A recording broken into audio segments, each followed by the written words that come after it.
Salut tout le monde, bienvenue au Valide Podcast. C'est votre hôte Arnaud et ma co-animatrice Suzy. Allô! Ceux qui se joignent à nous pour la première fois, c'est un podcast où on répond à des questions de nature sexuelle, des questions de nature relationnelle. Nous, on a un bagage de sexo. On a étudié en sexo à l'UQAM ensemble. On est sexologue. Ben toi...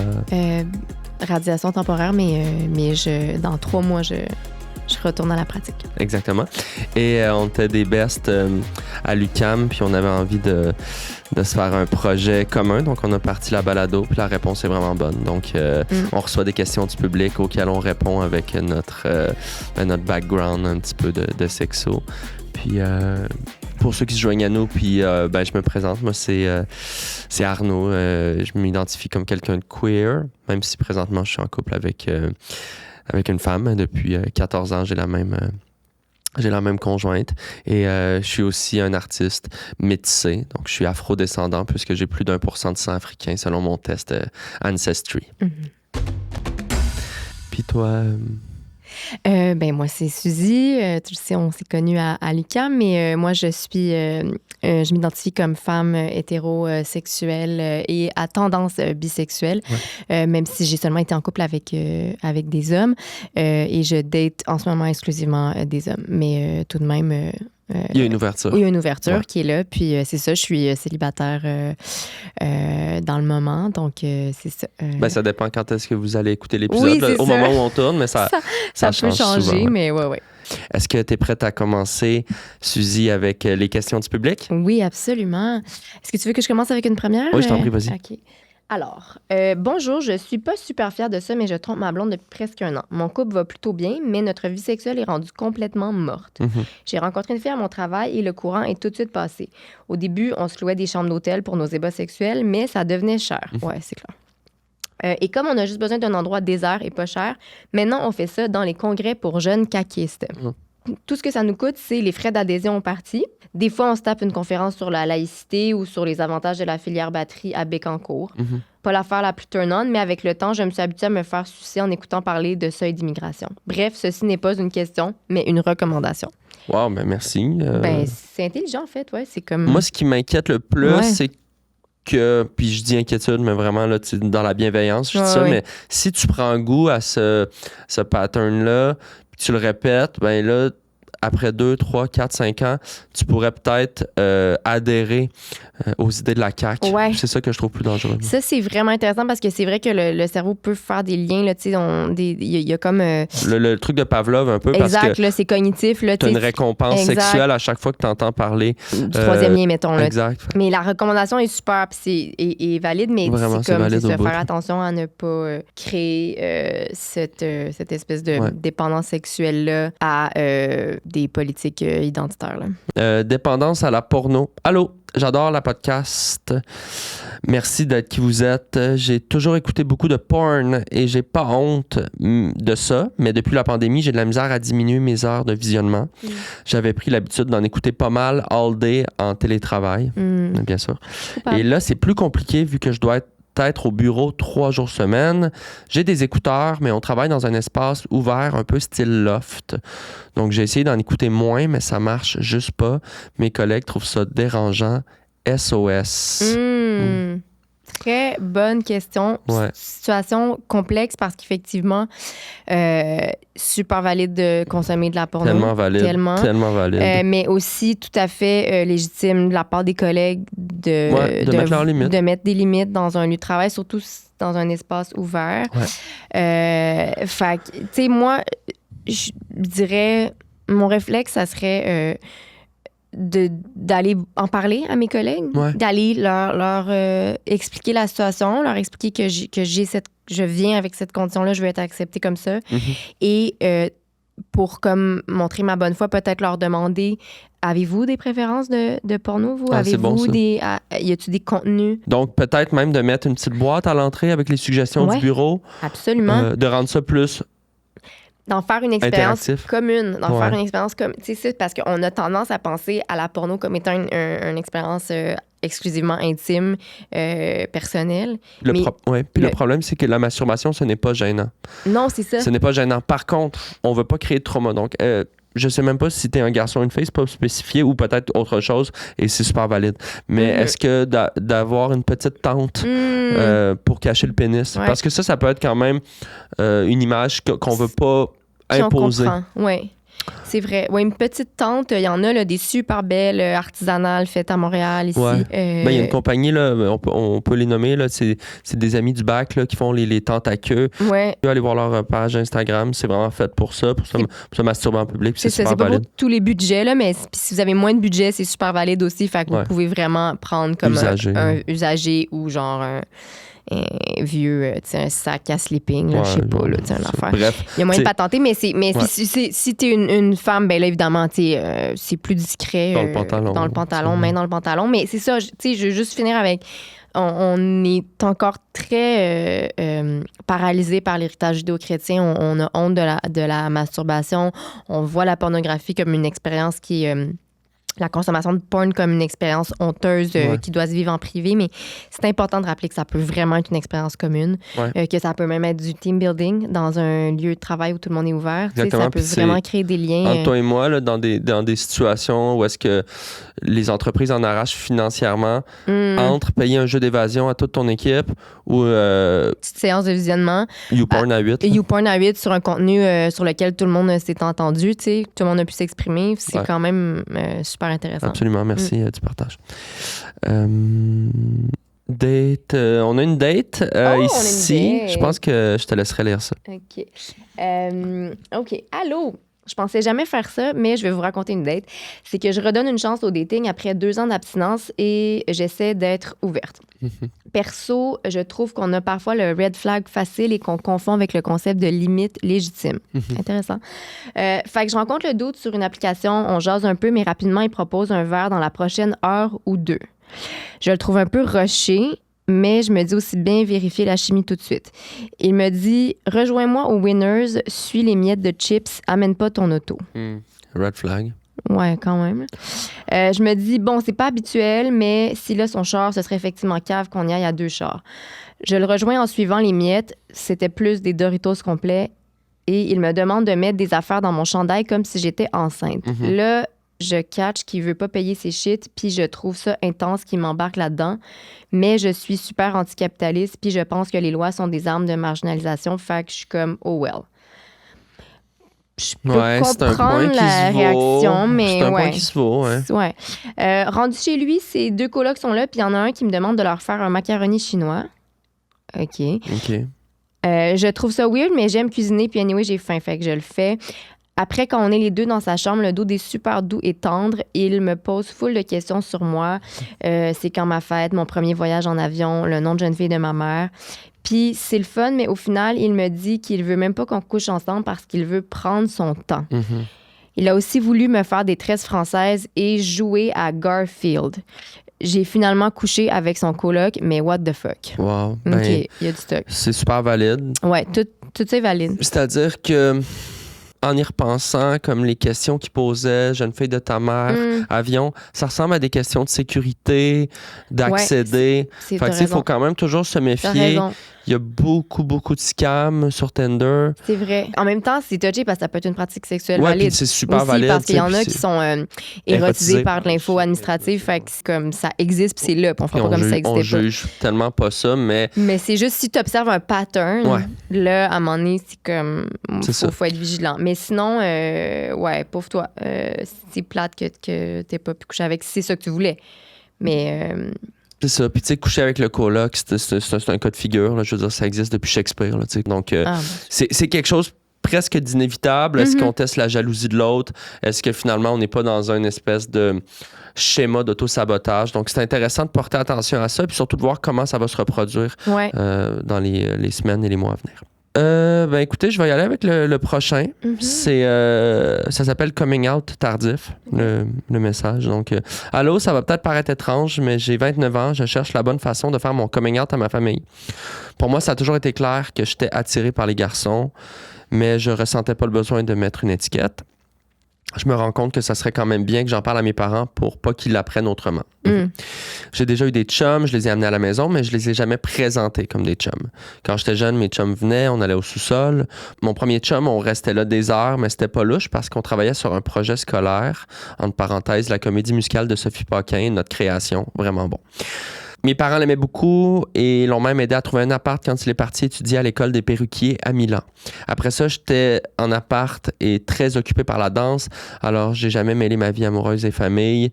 Mes parents sont des gens ouverts, des gens de leur époque, mais quand même super respectueux, pas homophobes. Genre, mon père a un collègue gay qui partait toujours en vacances avec nous et venait au chalet. C'était des bons parents, alors je pense qu'ils méritent de savoir, mais c'est comme weird parce que ça fait tellement longtemps. Je sais pas comment casser le fret. Donc, comment je m'y prends? Merci beaucoup. Merci pour ton partage. Parce que quand même, merci. Écoute, c'est... plusieurs choses, vas-y. Il y a plusieurs choses. J'ai l'impression que peut-être tes parents ont eu certains indices. La comédie musicale. La comédie musicale de Sophie Paquin, que j'aimerais voir d'ailleurs. Ça a l'air super bon. Mais c'est une bonne idée de faire une comédie musicale. Je sais pas pourquoi personne n'aime. Je suis comme fâché de ne pas y avoir pensé. Moi aussi. Je trouve qu'on perd notre temps avec d'autres comédies musicales. Ouais. En tout cas. Mais ouais, c'est ça. Je pense qu'il y a peut-être eu des petits indices, mais si ça se peut qu'ils aient rien décodé de ça.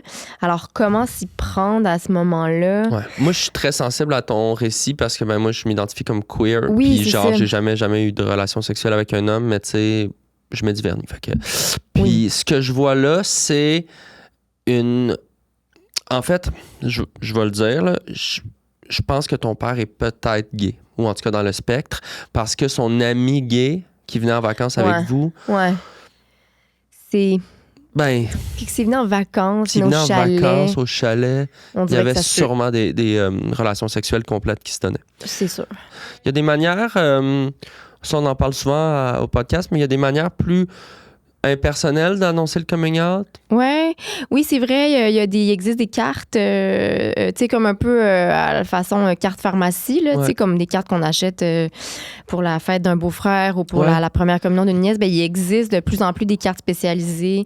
Ça peut aider. Le texte est déjà là. Il y a une image un peu drôle d'un garçon qui sort du garde-robe. Oui, c'est ça. Là, quand tu ouvres la carte, tu comprends une définition de l'homosexualité, des images de sodomie. Tu sais, il y a comme des... c'est comme ça commence par la blague, puis ça s'en va vers le théorique. Puis si c'est quelque chose qui t'intéresse, ben ces cartes-là, il y en a en ligne, il y en a sur notre site web, donc levaletpodcast.ca. Mais... Les gens sont plus ouverts qu'on pense. Puis tu sais, je repense à toi quand tu as fait ton coming out de queer à tes parents. Ta blonde était là. À l'époque, ça faisait déjà 7 ans que vous étiez ensemble, mais quand même, tu sais...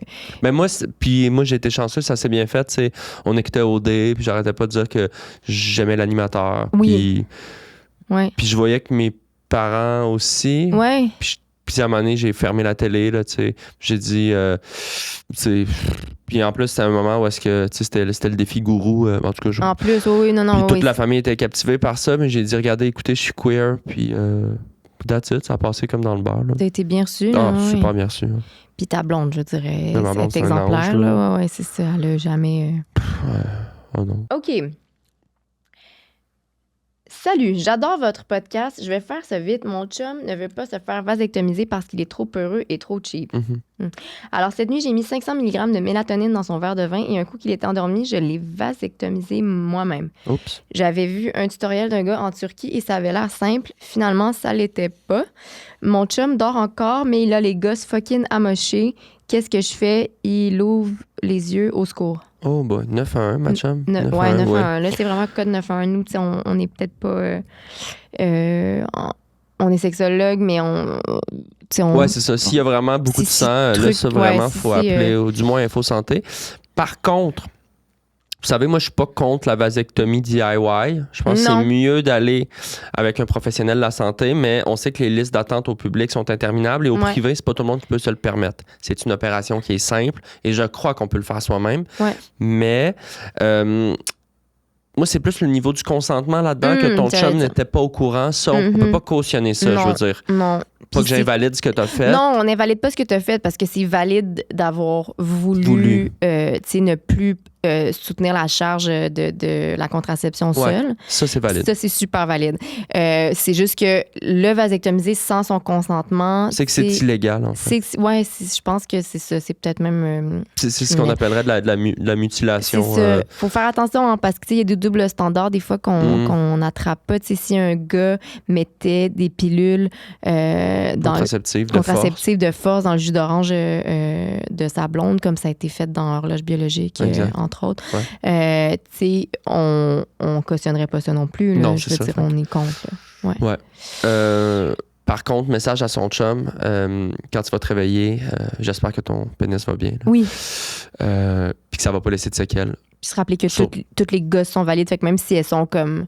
qu'elles retrouvent pas leur forme oui, absolument. Il n'y a pas de mauvaises testicules. Il y a juste des mauvaises normes sociales envers les testicules. Exact. On dit-tu un testicule? Est-ce qu'on dit un testicule? Je pense qu'on dit... Il me semble que quand on a reçu Maxime Martin au podcast, il disait « J'ai sorti ma testicule ». OK. J'interromps un moment la balado pour vous parler de 2 commanditaires du Valide Podcast. D'abord, les amis de chez Econo Fitness pour avoir un esprit valide dans un corps valide parce que tous les corps sont valides, mais surtout ceux qui vont au Econo Fitness. Vous savez, pendant mes études à l'UQAM, le Econo Fitness m'a sauvé la vie. D'abord en raison de ses installations 24/7, mais aussi parce que pour moi, c'était un safe space incontournable pour m'aider à traverser mes fins de session. Donc, un gros merci au Econo Fitness parce que la vie, c'est du sport et le sport, c'est valide. Et notre deuxième commanditaire, c'est le spectacle de Arnaud Soli. Malgré qu'il soit un homme blanc, cis et hétéro, Arnaud Soli est un de mes humoristes préférés puisqu'il n'a jamais fait de blagues transphobes et qu'il n'a toujours pas été cancellé. On croise les doigts.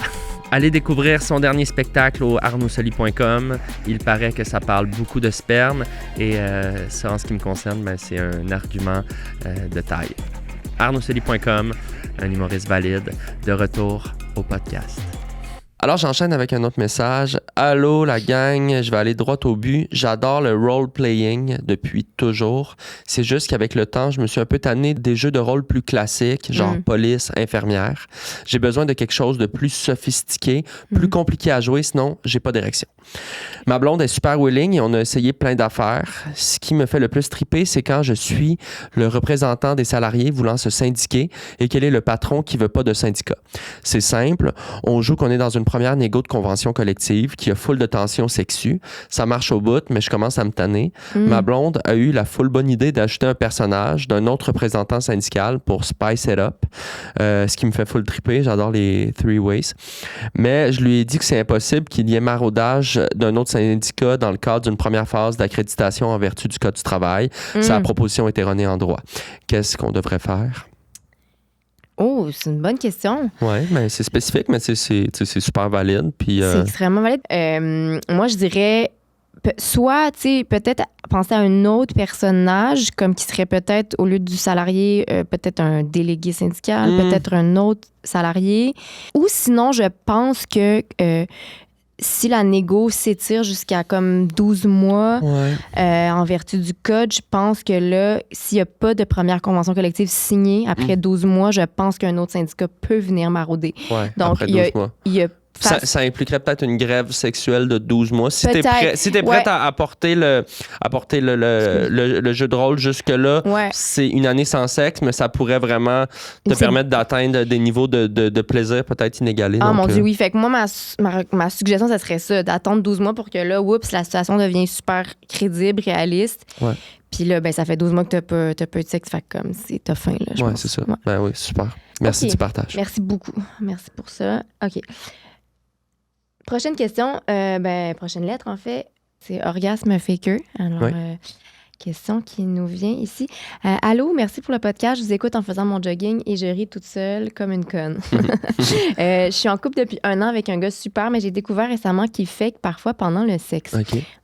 Je suis pas fière de ça, mais j'ai checké son cell quand il était aux toilettes parce que je voulais voir s'il avait gardé les screenshots de Paisy d'OD qu'il utilisait pour se crosser ou s'il les avait delete comme je lui avais demandé. OK. Anyway, c'est pas grave, je l'aurais pas engueulé pour ça, je suis zéro contrôlante.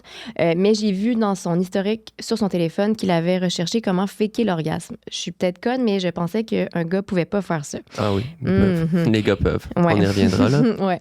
Je me sens vraiment poche, mais en même temps, je veux pas lui en parler vu que c'est son intimité. Est-ce que je devrais surveiller ses orgasmes de plus près? Comment je vais savoir si c'est fake? En parenthèse, PS, détail, mais il avait aussi plusieurs fois fait la recherche Google Keanu Reeves plus Botox. Okay. Je sais pas si c'est relevant. Je pense pas que ça a rapport dans ce cas-ci spécifique. Non. Mais d'abord, merci du partage. C'est vraiment valide. Vraiment. Merci beaucoup. Ce que tu ressens. Les hommes peuvent faker l'orgasme. C'est pas rare. À l'inverse des femmes, souvent, c'est que... il y a plusieurs cas, mais il y a des hommes qui vont venir trop vite et que ça va gêner. Ouais. Donc, ils vont faire semblant qu'ils ne sont pas venus. Mais, pour ensuite, comme ils vont cacher qu'ils viennent, puis ensuite faire semblant qu'ils sont venus. Parce que généralement, après l'orgasme, tu peux avoir quand même 2-3 minutes de dureté au niveau du membre qui te permet de continuer les bas. Donc, pour quelqu'un qui vient en 30 secondes, tu peux aller te chercher un 3 minutes tampon qui est quand même assez agréable. Qui t'amène à la moyenne, la moyenne canadienne.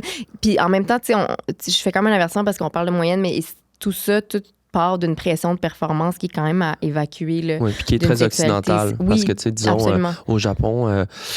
c'est différent parce que, les hommes qui viennent plus vite, eux, c'est sûr qu'eux, ils vont plus s'enlever la vie, souvent, là, à ce niveau-là. Ce qui est valide aussi, mais ce qui est valide aussi, mais qu'on conseille pas. On conseille vraiment pas. Pour ce qui est de vérifier si ton chum fake l'orgasme, il existe des dispositifs technologiques. C'est peut-être un peu complexe, mais d'aller chercher peut-être une caméra intra-utérine. Intra-utérine, oui. Pour aller vérifier. Absolument. Puis d'avoir une caméra dans la chambre. Donc, juste aller s'assurer avec... si le moment où le sperme jaillit équivaut au moment où est-ce que ton chum fait genre cette face-là. OK. Peut-être d'aller voir si ça concorde. Exact. Ou sinon, vérifier le condom, mais tu n'auras pas la même précision, je pense, qu'avec une caméra. Mais évidemment, il existe des solutions, mais de tout le temps s'assurer que... qu'on n'agrandit pas trop notre empreinte écologique en utilisant comme une caméra Merci. Merci de le mentionner. Ou sinon, c'est d'aller chercher une caméra déjà usagée chez Renaissance. Exact. Ou après ça, redonner cette caméra-là à un organisme des nouveaux arrivants. Quelque chose comme ça. Merci pour la question. Merci beaucoup. Je vais lire la prochaine. Donc, on a une autre lettre. Bonjour la gang, je vous écris parce que j'ai un conflit dans mon couple qui dure depuis quelques temps et c'est devenu insoutenable. En avril dernier, après que mon comptable m'a dit que je devais 11 000 $ à l'impôt, j'ai paniqué et je me suis ouvert un compte sur Feetfinder. C'est un site où on peut vendre des photos de ses pieds. Ma mère m'a toujours dit que j'avais des beaux pieds et comme j'avais besoin de cash rapidement, j'ai eu l'idée de les monétiser. Il n'y a rien de vraiment sexuel vu que c'est juste mes pieds. Après, j'imagine que les gars qui achètent les photos se touchent en les regardant, mais bon, ça leur appartient. L'an passé, j'ai fait plus de 45 000 $ sur le site. Wow, 45 000, wow! Et j'ai même fini le mois d'octobre sur le Babillard Hottest Feet of the Month. Ouh! Bravo! You go, girl! Ouais, j'étais vraiment fier. Mais là, mon chum, à qui je n'avais rien dit du projet, a découvert mon profil sur mon laptop. D'habitude, il est gentil, mais là, il est devenu super jaloux, un peu méchant, et il m'a obligé à fermer mon compte. J'ai refusé et finalement, on a fait un deal que je pouvais continuer à condition que je cache mes pieds en public pour éviter que des utilisateurs du site les reconnaissent. C'est vrai que j'ai une tache de naissance assez distinctive sur le talon, mais je trouvais qu'il exagérait jusqu'aux événements de la semaine dernière. On était au spa, chose qu'on n'aurait jamais pu se permettre avant que je m'inscrive sur Feetfinder. Mon chum m'avait obligé à porter des palmes, ce qui est quand même humiliant, right? Pendant qu'il était aux toilettes, un employé est venu me voir pour me dire que les palmes étaient interdites. Oui. Of course. Ben ouais. Je les ai donc enlevées et à ce moment-là, l'employé a eu l'air troublé. Il s'est penché vers moi et il a chuchoté « Stéphanie 23 ».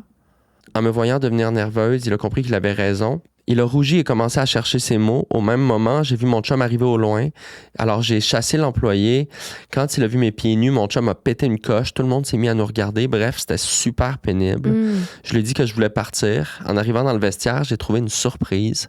L'employé avait glissé une lettre dans mon casier.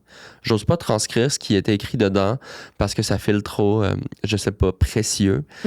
disons juste que ça faisait longtemps que je ne m'étais pas senti admiré et qu'il a laissé son numéro de téléphone à la fin de la lettre. Il était quand même cute. La gang, est-ce que je suis complètement conne ou juste un peu conne d'envisager de le texter? Wow. Merci. Ben, merci, Stéphanie. D'emblée, j'ai envie de dire non, t'es pas conne. T'es pas un peu conne, t'es pas semi-conne, t'es jamais conne. Moi, je veux dire que j'étais curieux. Je suis allé sur Feedfinder et vraiment, wow. Super de beaux pieds, Stéphanie. Tu peux être fière de cette partie du corps, même si, honnêtement, tous les pieds sont valides. Là. Absolument, oui. Mais les tiens sont vraiment très photogéniques. Puis, il y a plusieurs choses là-dedans. Oui, ben tu sais, c'est sûr que moi, je vois des éléments de contrôle là, de la part de ton chum. Puis on le connaît pas, lui, mais on voit du contrôle coercitif. Puis, mais je trouve ça vraiment intéressant parce qu'il a choisi les palmes pour cacher les pieds. Mais en fait, tu sais, les palmes, c'est quand même un objet qui attire l'attention aussi, qui rappelle la sirène. Ouais. Symbole de tentation. Et de transhumanisme. Et de transhumanisme. Une femme avec une grosse queue. Là. Exact. Fait que, tu sais, je me dis, y a-tu quelque chose dans son inconscient à lui qui est comme à l'œuvre, qu'on contrôle pas? Ouais. Cela dit, je comprends que ça a été humiliant pour toi d'être au spa avec des palmes. Oui, parce que ça existe des souliers d'eau, ça existe. Je veux dire, il y avait beaucoup d'options. Absolument. Bottes de caoutchouc, limite. Ouais, la petite botte. La petite botte plus gérable parce donc, que. Contrôler pour humilier. Et puis, tu sais, il faut aussi rappeler dans la situation que Stéphanie, c'est toi qui ramène de l'argent au foyer en ce moment. Ça, c'est vrai. Que ton chum veuille limiter ton corps tout en n'assumant pas que finalement, c'est toi la provider. Je trouve qu'il y a quelque chose là de peut-être très émasculant pour ton copain qui est prisonnier des normes sociales contemporaines. Absolument, absolument. Ces pieds-là vous amènent au spa, fait que ces pieds-là peuvent comme goûter au spa, tu sais. C'est ça. Pense. Ouais, fait que free the feet. Puis tiens-nous au courant, Stéphanie, moi je suis très curieux. Puis en tout cas, oui. À ton tour. Salut. J'ai un petit truc qui me complexe à fond. Comme au Valet de podcast, vous ne jugez pas les gens, je me sens à l'aise de vous en parler. Effectivement, on ne jugera pas. On dit souvent que c'est pas la taille qui compte, mais moi, mon pénis est tellement petit que pour le mesurer, il a fallu utiliser un microscope. OK. Résultat, je ne sais pas toujours si c'est un pénis ou un microbe. Je veux remercier les professeurs et étudiants du département de microbiologie, infectiologie et immunologie de l'UDM pour leur temps, leurs ressources et leurs outils technologiques. Wow, OK. Merci. Merci à eux, merci à toi, en fait. Merci à toi de partager ça. Ouais. C'est vrai qu'on n'est pas dans le jugement. Puis, tellement pas, là. Puis, il n'y a rien de ça. Tu sais, c'est sûr, un microbe, c'est petit. T'sais, on fera pas semblant. Ouais. Puis il y a des enjeux de santé sexuelle. Comment est-ce qu'on met un condom sur un si petit pénis? Est-ce que c'est pas plus simple d'aller justement mettre un grand morceau de saran wrap et y aller sous vide pour que la zone soit complètement étanche? Donc moi, je pense à toutes ces affaires-là qui peuvent devenir aussi stressantes. Tu te dis, ben là, il faut que je m'achète une machine sous vide. Je la traîne avec moi parce qu'on sait jamais lourd, quand... Ouais, c'est comme ça dans ton char. Bref. Mais disons les vraies choses, un microbe, c'est petit. C'est petit. C'est sûr, c'est petit, un microbe. Mais lâche pas, puis c'est pas la taille qui compte. Pratique sexuelle extrêmement nichée. Donc ça, c'est la question Eros. Je reprends un petit moment pour remercier nos commanditaires qui sont vraiment en adéquation avec les valeurs de notre balado. Donc, c'est les amis de chez Eros et compagnie. Eros qui vise à promouvoir une sexualité positive, sans tabou, qui met l'accent sur le respect, l'inclusivité et la confidentialité. Donc, ce sont toutes des valeurs du Valide Podcast. Je rappelle qu'Eros compte 29 boutiques au Québec et avec le code promo SOLI15, vous profitez d'un rabais de 15%. SOLI15 pour 15% de rabais chez Eros et compagnie. Ils ont des conseils personnalisés. Les employés sont formés pour vous guider. Des événements privés, exemple, démonstration à domicile ou initiation à des pratiques spécifiques. Je ne rentrerai pas dans les détails. Allez sur leur site. C'est Eros et compagnie. Merci pour la commandite. Merci, Eros. Merci beaucoup. La question Eros est une question qui concerne une pratique sexuelle très nichée. Et on est toujours content quand vous ouvrez comme ça. Donc, ça va comme suit. Bonjour. D'abord, merci pour votre podcast. Je suis un grand fan. Je l'écoute toujours quand je fais mes lifts Amigo Express entre Montréal et Québec. Ça me fait du bien, même si ça met souvent mes covoitureurs mal à l'aise. Lol. Je vous écris pour vous partager un fantasme sexuel que je réalise souvent. Je sais que c'est un peu bizarre, mais ça me fait du bien d'en parler et je pense que vous allez bien m'accueillir là-dedans, puisque, comme vous le dites souvent, chaque sexualité est valide. Allez, je me lance. Mon plus gros fantasme est de me déguiser en chien bébé. Pas un bébé chien, genre chiot, mais vraiment un chien avec une couche de bébé. Un chien qui est un bébé. Qui est un bébé, ouais. Okay. Un chien bébé. Ensuite, je demande à ma partenaire de me traîner en laisse dans le food court des galeries de la capitale. Mais ça ne s'arrête pas là. Mon gros kink est que ma partenaire va commander un pad thai végé au Thai Express et tout le long, je jappe et pleure comme un bébé et ma maîtresse me gronde du genre « T'es vraiment un mauvais chien, je t'ai pas élevé comme ça, tu vas avoir une leçon. » Après, elle mange son pad thai et moi, je chigne parce que j'ai faim, mais elle me laisse pas manger. Mais à la toute fin, elle me laisse licher le bol vide. Puis après, on fourre dans les toilettes pour handicapés. Dites-moi que c'est pas weird, s'il vous plaît. Haha, merci pour votre écoute. Ouin, ouin, wouf, wouf. Et c'est signé Maxime. Ben non, c'est pas weird. Ben c'est pas weird, c'est non. Vraiment valide. Toutes les sexualités sont valides, toutes les validités sont valides, toutes les validités sont sexuelles. Ouais. Fait que c'est pas weird du tout. C'est zéro weird. Puis Ce qui est weird, c'est que tu te demandes si c'est weird. C'est Puis ce qui est weird, c'est peut-être les gens aux Galeries de la Capitale qui te regardent, qui mettent ça sur TikTok, parce que oui, je l'ai vu sur TikTok, cet extrait-là. Okay. Donc, c'est quelque chose que moi, je n'étais pas surpris parce que, bon, ça peut faire jaser. Je peux comprendre le costume de chien, la couche, la situation. C'est juste hors du commun, mais hors du commun veut pas dire anormal. Non, c'est ça. Bon, c'est la seule chose que je me suis demandé en écoutant, c'est que je me suis dit, pad thai, est-ce qu'on s'en va dans une appropriation? Je me le suis demandé aussi, Suzy. Je me le suis demandé. Ouais. Mais finalement, je pense que ça va. Puis c'est valide, mais est-ce que ça te ferait autant bander une poutine? Si oui, moi, j'essaierais ça. J'essaierais. Ouais. Oui. Parce que je pense que si vraiment toi, ce qui t'excite, c'est de te la faire interdire, puis ensuite de licher le bol. Je pense que ça pourrait être une poutine, ça marcherait quand même. Ouais, puis on voudrait juste pas que les communautés racisées sentent qu'elles font l'objet d'une... En tout cas, bref, je voudrais juste pas... Qu'elles se sentent fétichisées. Ouais. Je voudrais juste pas que ça crée une barrière de plus entre la communauté thaïlandaise de Québec. Surtout pas à Le Bourgneuf, là, où c'est quand même déjà compliqué. C'est pas facile d'être un homme racisé, puis je le sais parce que j'ai quand même... allé aux galeries. Je le sais, puis en tant qu'afrodescendant, ben, je suis très, très attentif aux oppressions de classe et raciales. Parce que je me souviens que, puis si tu m'arrêtes, tu dis pas, je parle de ça, mais je sais que tu t'étais senti pas discriminé, mais ostracisé quand tu étais allé aux Galeries de la Capitale. Ouais, je sentais comment les gens me regardaient, puis tout le monde voulait toucher mes cheveux, puis j'avais trouvé ça difficile. Donc, c'est ça. Ouais. T'avais viré de bord, t'avais même pas fait le hip-hop. Donc, on va y aller avec une autre question. Je te laisse y aller. Prochaine question, prochaine lettre, en fait. Bonjour, j'aimerais vous faire part de ma situation familiale particulière. Je suis dans une relation avec 2 femmes et la semaine dernière, nous avons eu un enfant. Bravo! C'est ma première blonde, Annabelle, qui a porté le bébé, mais Cynthia, ma deuxième blonde, est déjà dans le projet depuis le début. OK, attends, excuse-moi. Fait que dans le fond...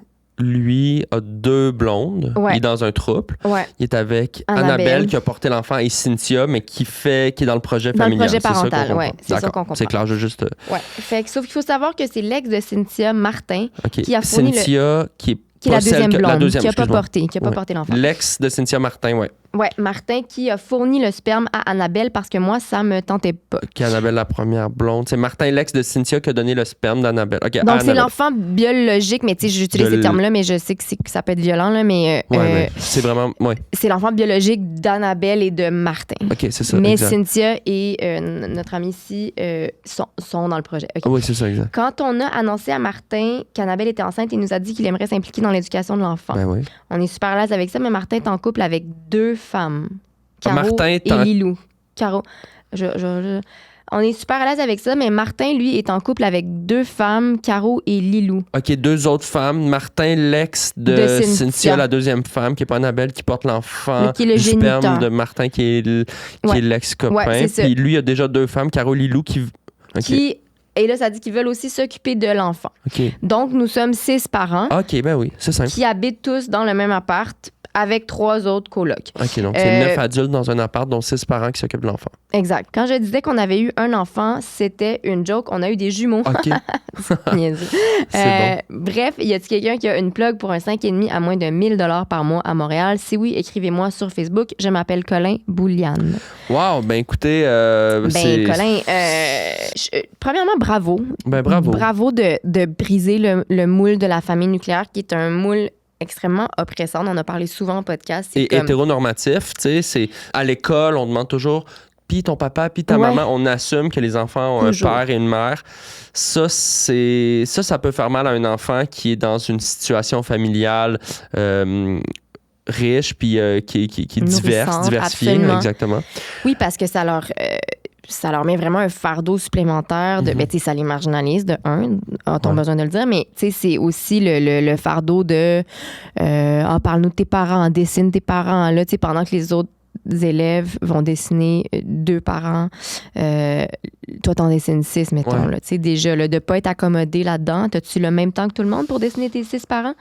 Non, exact. Il y a tellement d'inégalités à ce niveau-là. Puis ça fait juste créer chez l'enfant un sentiment de différence puis de manque de validité. Fait que déjà, moi, je m'adresse aux enfants. Là, c'est des jumeaux, vous êtes valides. Absolument. Je m'adresse à la famille, vous êtes valides. Puis les enfants qui vont se faire demander qu'est-ce qui fait ton papa, ta maman, toujours ça.